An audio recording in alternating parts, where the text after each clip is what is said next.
Si uno se preguntara a sí mismo, y uno mira alrededor también, ¿cuál es una situación que verdaderamente desconcierta en la vida? Es cuando la vida no tiene rumbo, no tiene un destino, no tiene un fin hacia el cual se dirige. Porque entonces uno queda, dice así el dicho, como presa de cualquier viento. Uno es como una veleta que gira para allí a donde sopla el viento. Y esto es muy triste cuando uno es joven y esto se continúa a lo largo de la vida. Parece que uno va haciendo determinadas opciones, pero en el fondo no termina de encaminar la vida. Son opciones muchas veces con buena intención, muchas veces superficiales, donde no hay un compromiso hondo, donde no hay solidez, un fundamento. Y entonces la clásica respuesta de muchos es ¿cómo estás? Y la voy llevando, voy haciendo lo que puedo. Y entonces por un lado empieza a darse como la sensación de una vida un poco así como esquizofrénica. Yo tengo fe, conozco a Dios, quiero celebrar en mi vida ese vínculo y crecer con Dios, pero después en el día a día, en el trabajo soy uno, como marido o mujer soy otro, como estudiante soy uno, con mi novia o novio soy otro.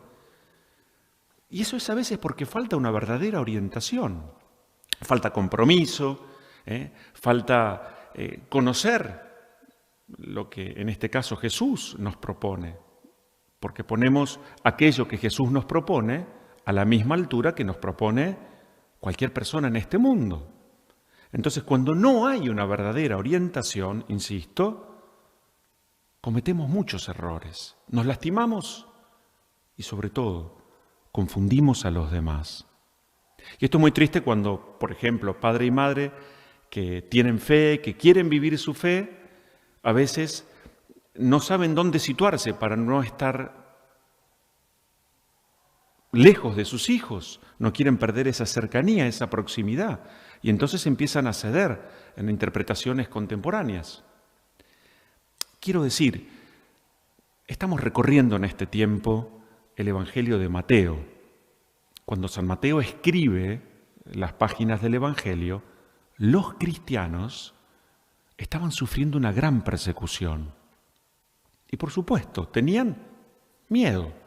Lo escuchamos el domingo pasado y lo retomo hoy porque esto nos hace falta, son palabras que tienen que quedar como eco en el corazón. Jesús les dice a sus discípulos, no tengan miedo de dar testimonio. Confíen en mí. Esta es la gran invitación. Dijimos hace poquito que cuando Mateo escribe su Evangelio, el Evangelio hace una opción y ordena la vida de Jesús como si fueran 5 grandes discursos. Nosotros ahora estamos concretamente en esas enseñanzas que Jesús dedica a quienes lo van a seguir en un discurso que se llama como el discurso misionero. Y entonces les va a dar indicaciones propias de quién va a ser enviado. Como es palabra de Dios y como nosotros todos, desde el día del bautismo, somos discípulos, Dios nos eligió, no hicimos nada. Él nos llamó, Él nos dio su espíritu y vamos a recordarlo. Él nos encomendó una misión. Él puso un destino en nuestra vida, la eternidad, pero mientras tanto una misión para cumplir. Misión que además nos da vida y nos da mucha felicidad. Esto lo hemos aprendido en la vida cuando nos toca obedecer y cumplimos, vivimos aquello que se nos propone. Bueno, nos alegramos y sabemos que muchas veces obedecer pide, requiere, exige, demanda enormes esfuerzos. Y esto es curioso porque somos capaces de hacer enormes sacrificios, lo cual está muy bien, para poder empezar un estudio, continuarlo y terminarlo. Somos capaces de hacer enormes sacrificios por crecer en un trabajo y está muy bien que sea así. Padre y madre se sacrifican diariamente, cotidianamente, por sus hijos y corresponde que sea así. Y sin embargo, cuando miramos nuestra relación con Dios y aparece esta dimensión de sacrificio que se traduce en renuncias, en opciones, en caminar no por donde camina este mundo, allí no estamos, sabemos, pero no estamos tan dispuestos a hacer sacrificios. Y entonces nos angustiamos, nos entristecemos, porque decimos, sé lo que Dios me propone, me parece imposible, el mundo camina por otro lado. Y entonces, para no culpar a Dios, muchas veces ponemos las culpas en la iglesia y nuestra fe se va enfriando y ya dejamos de ser discípulos como el Maestro Jesús nos propone. Como el Evangelio es buena noticia, bueno, nos hace mucho bien volver a recordar hoy, en este domingo, qué es lo que Jesús espera de nosotros. Hoy aparecen más, pero al menos yo quisiera destacar como 4 características que Jesús espera, que Él propone para aquellos que lo sigan. Entonces, cuando nosotros escuchamos a Jesús que nos dice, es por acá, y bueno, lo que tenemos que hacer es confrontar nuestra vida, espejar nuestras conductas. ¿Será que estoy haciendo, será que estoy viviendo como Dios espera? ¿Estaré siendo ese discípulo según el querer de Dios o según mis comodidades, mis interpretaciones o según lo que el mundo me propone? Sí, pero más o menos, está bien, no haces grandes macanas. No parece ser el modo en el que Jesús les habla con tanta claridad a sus discípulos. Y lo primero que dice, que además esto va a tener una correlación con otras tantas veces en las que Jesús va a decir lo mismo, porque Jesús no cambia su mensaje, no lo acomoda a los tiempos y a los criterios del mundo. Es un mensaje que permanece, es fiel. Entonces, ¿qué dice Jesús? En una expresión que nos puede resultar como desconcertante, dicho en pocas palabras, el que quiera seguirme no puede anteponer nada a mí, al amor por mí. Es decir, el amor por Jesús debe estar en la cima, en la prioridad de todos nuestros amores. Esto es lo que corresponde al mandamiento más importante. Amarás al Señor tu Dios con todo tu corazón, con toda tu alma, con todas tus fuerzas y con todo tu espíritu. ¿No será demasiado? Y ahí nos apoyamos en que Dios no se equivoca, en que Dios no me pide imposibles, en que Dios quiere lo mejor para mí y además me muestra un camino para ser feliz hoy y plenamente feliz en la eternidad. Entonces acá empieza nuestro trabajo porque, insisto, si Jesús nos propone un camino, empecemos por confrontar. ¿Está Jesús en el orden de los amores? Se dice así, ¿no? Que uno vive en el orden de sus amores. Entonces, ¿será que Jesús verdaderamente está por encima de todo y de todas las personas? Supuesto que esto no sea así, hay algo que hay que empezar a ordenar en la propia vida. Y para eso nos alimentamos de la palabra y del cuerpo de Jesús. Y mostramos y nos damos cuenta que amamos a Jesús cuando Jesús está en nuestros pensamientos, cuando es el motor, es aquel que moviliza todo lo que hacemos. Y además es un amor que ciertamente es un amor correspondido. Dios no se deja ganar en generosidad. Cuando ve allí un corazón enamorado que es capaz de pasar tiempo de oración, de crecer en su fe, acá viene lo segundo, la segunda pauta. Es no anteponer ningún amor a ese amor que debemos en primer lugar a Jesús y en segundo lugar cargar con la cruz y seguirlo. ¿Será que estoy cargando con la cruz, por ejemplo, de este tiempo de pandemia, de este tiempo de cuarentena, con todos los enojos, tristezas y, bueno, las cosas, sueños que tal vez no se han dado hasta aquí? Soy capaz de vivir este tiempo saliendo de ese estado de, así como chinchudo crónico, donde nada me viene bien. Porque a veces andamos en nuestra relación con Dios como muchas veces anda el mundo. Vamos por acá, retrocedemos, volvemos a empezar, que sí, que no, se ajusta esto, y nos vamos preocupando porque vemos que a veces las cosas no resultan como queremos. Estos días hablaba con una persona, me hizo mucho bien, me dijo, mira Cristian, estoy esperando con ganas, con entusiasmo, este segundo tiempo de cuarentena, porque no quiero repetir, no quiero volver a chocar, a confundirme, a desaprovechar este tiempo que, en serio, más allá de lo económico, mucho más allá de todo, yo lo veo como una ocasión privilegiada para crecer en mi matrimonio, para crecer en el vínculo con mis hijos, para estar más tiempo con ellos, para que juntos seamos creativos para vivir la caridad. Quiero que en esta segunda cuarentena recemos más, aunque cueste mirar menos televisión, menos series, menos perder el tiempo, llenar el tiempo de solidez, que tenga contenido lo que hago, pedir perdón más seguido, mostrar el amor cariñoso. Y lo veo como un desafío porque la gran tentación es encerrarme, me decía, en el estudio con la computadora todo el día. Esta vez, me dice, no me agarra. Esta vez elijo yo. Me encantó.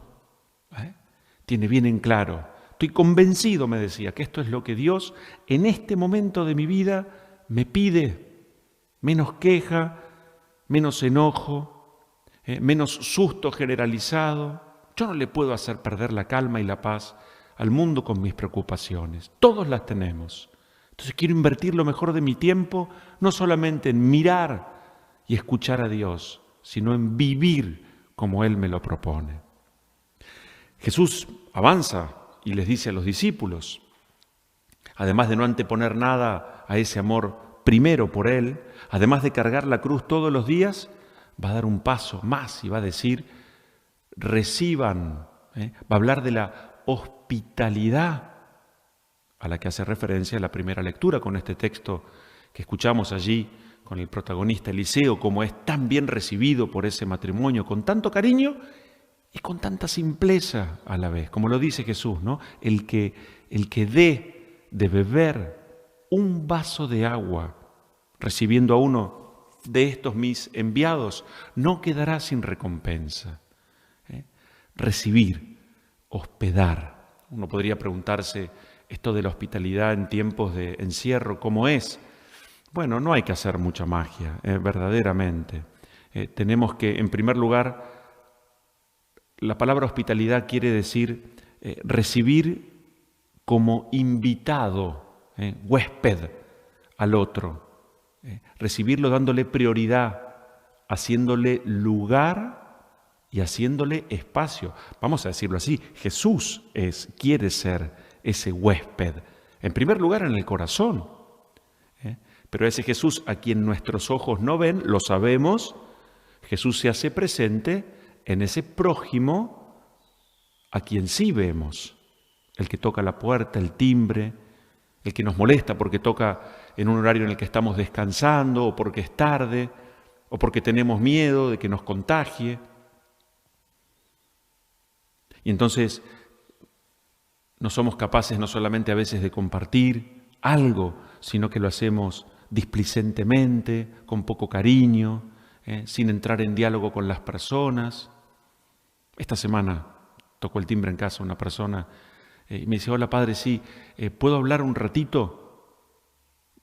Salí para ver quién era. Miré por la mirilla y era una persona que pasaba todas las semanas a pedir comida. Y me dijo, hoy no vengo a pedirle comida, padre, vengo a pedir un consejo. ¿Podemos hablar? Por supuesto, ¿cómo no vamos a poder hablar? Y charlamos un buen rato. Por supuesto, se fue con su bolsita de alimentos, con sus abrigos también. Pero es eso, ¿no es cierto? Es recibir, este es como el principio benedictino, el mandato, ¿no? Recibir al huésped como a Cristo mismo. Así lo dice ese mandato benedictino, que en el otro podamos ver a Jesús. Pero eso se traduce en estos tiempos de encierro a que pueda recibir a mi padre, a mi mujer, a un hijo, a la abuela que está haciendo cuarentena con nosotros, recibirnos mutuamente, acogernos. Ese es el misterio. Estar cara a cara, dándonos cuenta que somos capaces de poder escucharnos, de estar atentos a lo que el otro me dice, es importante, te escucho. Dice por allí el dicho, ¿no?, que si en tu corazón no hay lugar ni tiempo para Dios, difícilmente habrá tiempo para el prójimo. Entonces, una cosa está relacionada con la otra. Si somos discípulos, estamos en el seguimiento de Jesús. Tenemos que estar con Jesús. Y eso se ve no solo en nuestras conductas, en nuestras palabras, sino también que somos personas de oración, que entramos en diálogo. Estamos con Dios para poder estar con los demás. Por eso todo tiempo en el fondo es así. Vivir es elegir. Elegir es optar. Y optar es decir, esto sí y aquello no. Si elijo esto, renuncio, entrego. Esto no. Entonces, tomar conciencia también de que Dios nos eligió, Él nos amó primero. Entonces, Él ya hizo una opción, Él ya hizo la renuncia. San Pablo en la segunda carta. Él nos amó. Entonces, lo nuestro es un amor de correspondencia. E insisto una vez más, amamos a Dios en el prójimo a quien sí vemos. Entonces, fíjense como tarea para el hogar en esta semana, entre nosotros, pero también purificando nuestro seguimiento. Si yo creo que soy un buen cristiano, tengo que ver por dónde estoy orientando mi vida.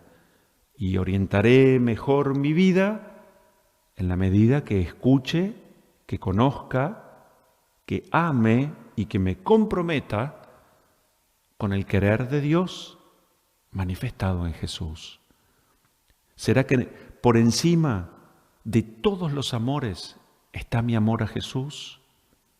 Soy de aquellos que cargan, es decir, que aceptan la cruz del día a día, la cruz del matrimonio, la cruz de la familia, la cruz del trabajo, del no trabajo, la cruz de la incertidumbre, la cruz de las necesidades económicas, y encuentro allí a Jesús. ¿Será que soy capaz de recibir, de acoger, o mi vida es un buscar las propias seguridades y estar expulsando, cuidándome de los demás? ¿Soy de los que entienden que la vida es un tiempo para dar, para compartir? ¿O estoy preocupado por lo que perdí o temeroso de lo que tal vez tenga que perder? Digo, ¿hacia dónde voy? Porque si soy cristiano y discípulo de Jesús, el camino es este y no el que tal vez esté siguiendo. Y mientras estemos vivos tenemos la oportunidad de aprovechar las oportunidades que Dios nos da. Porque además, y este es el cuarto elemento, lo dice Jesús en el Evangelio, no quedará sin recompensa aquel que comparta, aunque sea un vaso de agua. Dice por allí el dicho, lo hemos mencionado en alguna ocasión, ¿no?, que a Dios se lo conquista con la última moneda. Es el que lo da todo, el que no antepone nada ni a nadie por encima de Jesús. Ser cristiano es mirar a los demás no con sospecha, temor, como enemigos, sino como aquello que son. Personas en donde Jesús tiene hambre, está pasando por algún problema difícil, está solo, está enfermo, está desconcertado, desorientado. Y cargar la cruz significa muchas veces para papá y mamá no ser comprendidos por sus hijos. Significa rezar en silencio durante grandes momentos para poder al menos sentarse a comer sin estar enfrentados. Significa defender la vida desde la concepción y hasta el momento en el que Dios así los disponga. Significa recibir los valores como un tesoro y no estar acomodándolos a los criterios de los tiempos que nos tocan vivir. He aquí que estoy a la puerta y llamo. En el juicio final, allí, lo dice también en el Evangelio. Acá no tenemos que tener ningún temor. ¿Cuál va a ser el juicio? Va a ser sobre el amor. Fui peregrino y me recibieron. Tuve hambre y me dieron de comer. Tuve sed y me dieron de beber. Estuve desnudo y me vistieron. Bueno, este es el tiempo para ser discípulos, seguidores de Jesús, enamorados de nuestra misión, haciendo lo que Dios espera que hagamos. Ofrezcamos esta Eucaristía para que el Señor movilice nuestro corazón y nos llene de deseos de ser no solamente discípulos, sino fieles, felices seguidores del Señor.